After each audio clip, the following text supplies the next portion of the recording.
مساء الخير عليكم، ازيكم عاملين ايه؟ يا رب تكونوا بألف خير.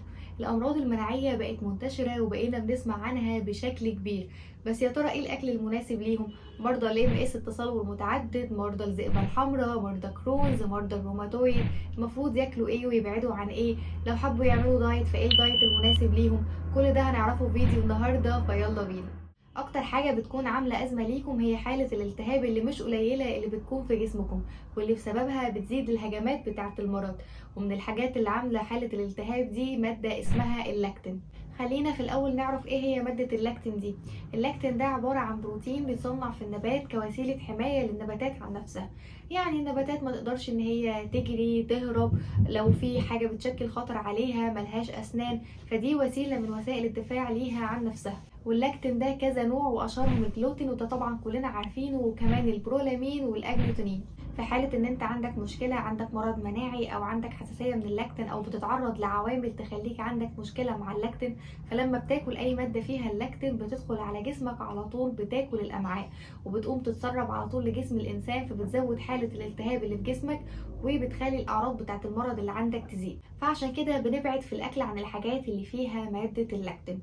طيب ايه الاكل اللي احنا المفروض نتجنبه ونبعد عنه خالص؟ عندنا الحبوب والبقوليات ومنتجات الالبان ومكثفات الطعام والسكر المكرر والدقيق، وفي الخضار زي الطماطم والبتنجان والفلفل وزيوت البذور الصناعيه. كل الحاجات دي ممنوعه. هتقولوا لي طب انت كده منعتي عننا معظم الاكل. هقول لكم لا طبعا، في كم اكل رهيب مسموح، وكمان في بدائل كتير قوي. ومش بس كده، معظم المنتجات دلوقتي بقت بتتعمل لاكتين فري، فمش هتكونوا محرومين من حاجه. كل الحكايه انك لما بتظبط اكلك بتحمي نفسك من هجمه جديده، بتساعد نفسك انك تكون افضل وصحتك احسن. ممكن يكون نظام اكلك مكلف شويه، بس ده بيوفر عليك دايره الادويه والتحاليل والكشوفات اللي انت بتفضل واقع فيها طول ما انت اكلك مش مظبوط، فما تستخسرش في نفسك شويه مجهود في الاكل. طيب هل الممنوعات دي تفضل ممنوعه على طول كده طول حياتك؟ لا، الممنوعات دي بنمنعها في الاول في الفتره اللي هي في عز تعبك.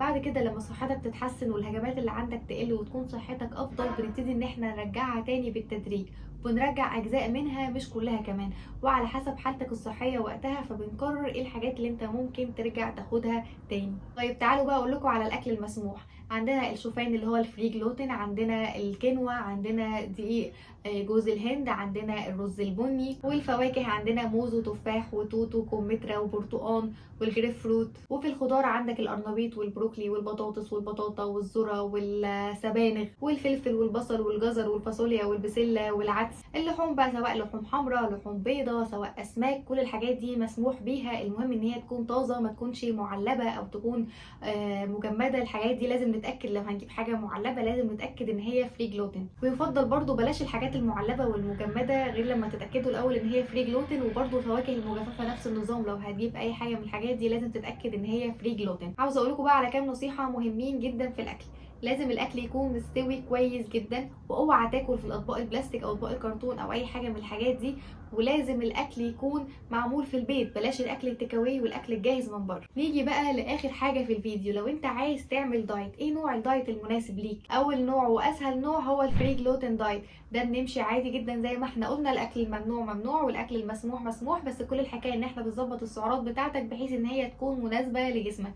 وبنمشي عادي جدا بالانس الدايت اللي هو 3 وجبات اساسيه و2 سناك. تاني نوع وهو الانتي انفلاماتوري دايت، وده شبه دايت البحر الابيض المتوسط، مثبت علميا ان هو بيقلل الاعراض بتاعه الامراض المناعيه وبيقلل الهجمات بتاعتها، وكمان كويس قوي بالذات في حالات الروماتويد. بنركز فيه على الاكل المضاد للالتهاب زي الاسماك وزيت الزيتون والخضار والفاكهه والمكسرات. وتالت نوع هو الدايت النباتي، بنركز فيه على الاكل المسموح من الخضار.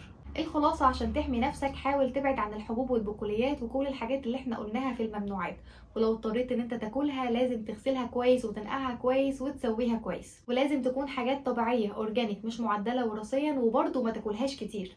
لو حابين تعرفوا معلومات اكتر عن اي حاجة قلتها في الفيديو او اي حاجة ليها علاقة بالنيوتريشن او العلاج الطبيعي، اكتبولي في الكومنتس وهنتكلم عنها في فيديو مخصوص.